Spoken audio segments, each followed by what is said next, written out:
അധികാരമൊഴിഞ്ഞ LDF സർക്കാർ ബാക്കിയാക്കിയത് പൂച്ചവറ്റ ഖജനാവല്ലെന്ന രേഖകൾ. May 1 ഖജനാവിൽ പണമായി ബാക്കിയുണ്ടായിരുന്നത് 5429 കോടി രൂപയെന്ന ധനകാര്യ വകുപ്പ്. സംസ്ഥാനത്തിന്റെ സാമ്പത്തിക സ്ഥിതി സംബന്ധിച്ച സർക്കാർ ധവളപത്രം പുറത്തിറക്കാനിരിക്കെയാണ് കണക്ക് പുറത്തുവരുന്നത്.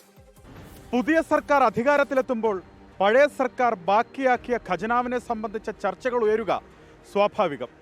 എന്നാൽ രണ്ടാം പിണറായി വിജയൻ സർക്കാർ ഖജനാവ് പാപ്പരാക്കിയാണ് കടന്നുപോയതെന്നാണ് കോൺഗ്രസിലെ മുതിർന്ന നേതാവ് AK ആന്റണി വിമർശിച്ചത്.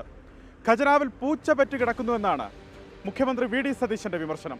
സമാന വിമർശനം തന്നെ UDF-ലെ പ്രധാനപ്പെട്ട ഘടകകക്ഷിയായ മുസ്ലിം ലീഗിൽ നിന്നും ഉണ്ടായി. ഇവര് തകർത്ത സമ്പദ് വ്യവസ്ഥ, മികച്ച ധനകാര്യ മാനേജ്മെന്റ് കൊണ്ട് ഇപ്പോൾ പൂച്ച പെറ്റുകിടക്കുന്ന കേരളത്തിന്റെ ഖജനാവ് നമ്മൾ പണം കൊണ്ട് നിറയ്ക്കും. നമ്മൾ പറഞ്ഞത് ഞങ്ങളുടെ കയ്യിലുള്ള ബദലുകളാണ്. ഖജനാവ് കാലിയാണ്. ഏറ്റവും വലിയ ആരോപണം ഉണ്ടായിരുന്നു. കാലിയാണ്, ഇപ്പോഴും ശരിയാ. ഇത് പാപ്പരായ സംസ്ഥാനമാണ്. 2001 ഞാൻ മുഖ്യമന്ത്രിയായിരുന്ന അവസരത്തേക്കാൾ 10 ഇരട്ടി, അതിനേക്കാൾ 10 ഇരട്ടിയിൽ കൂടുതൽ സാമ്പത്തികമായി തരിപ്പണമായ ഒരു സംസ്ഥാനമാണ്. ആർക്കും അറിയില്ല കേരളത്തിൽ ഇന്നത്തെ സാമ്പത്തിക സ്ഥിതി. അത്ര തരിപ്പണമായി സംസ്ഥാനത്തെ ഒന്ന് കരകയറ്റാൻ സതീശൻ സാവകാശം നൽകണം. നേതാക്കൾ പറഞ്ഞത് കേട്ടല്ലോ. എന്നാൽ വാസ്തവം ഇതാണോ? വാസ്തവം ഇതല്ലെന്നാണ് ധനകാര്യ വകുപ്പിൽ നിന്നുള്ള രേഖകൾ തെളിയിക്കുന്നത്.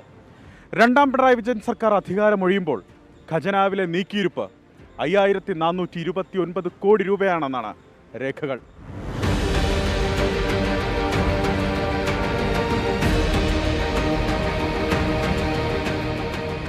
സർക്കാർ ഖജനാവ് കാലിയല്ലെന്ന് തെളിയിക്കുന്ന രേഖകളാണ് ധനകാര്യ വകുപ്പിന്റെ വിവരാവകാശ മറുപടിയിലൂടെ പുറത്തു വന്നത്.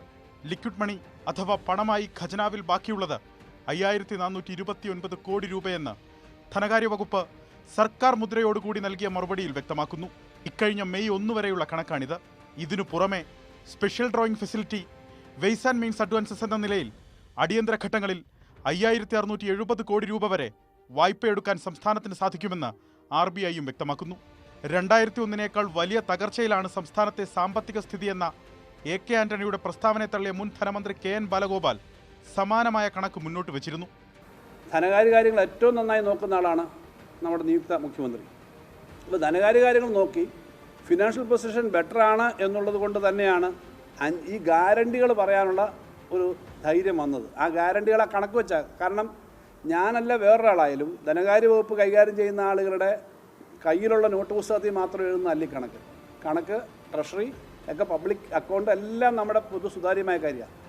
പദ്ധതി വിഹിതം വെട്ടിക്കുറച്ചും ഫണ്ട് വകമാറ്റി ചെലവഴിച്ചും മിച്ചം പിടിച്ച നീക്കിയിരുപ്പാണ് നിലവിൽ ഖജനാവിലുള്ളതെന്ന് ധനകാര്യ വിദഗ്ധരുടെ അഭിപ്രായം. 25-26 ധനവർഷത്തിൽ സമാഹരിച്ചതിന്റെ ഒരു നെറ്റ് എമൗണ്ട് അല്ല അതിൽ കിടക്കുന്നത്. പലയിടത്തും ചെലവഴിക്കേണ്ടിയിരുന്നത് ചെലവഴിക്കാതെ ആ ചെലവഴിക്കലൊക്കെ അടുത്ത അക്കാഡമിക് ഇയറിലേക്ക് തട്ടി മാറ്റിയിരിക്കുകയാണ്.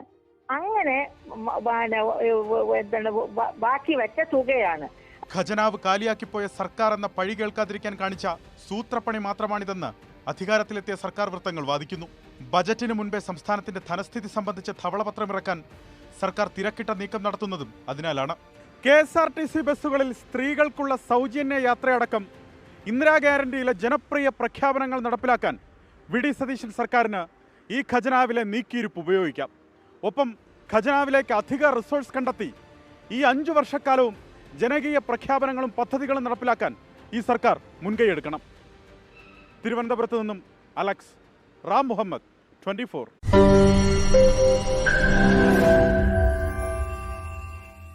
ലോകത്തെവിടെയായാലും ഏത് സമയത്തും 24 വാർത്തകളും ഓഗ്മെന്റഡ് റിയാലിറ്റി പാക്കേജുകളും എക്സ്പ്ലെയിനറുകളും വിശദമായി കാണാൻ ഞങ്ങളുടെ YouTube ചാനൽ നിങ്ങൾക്ക് സബ്സ്ക്രൈബ് ചെയ്യാം.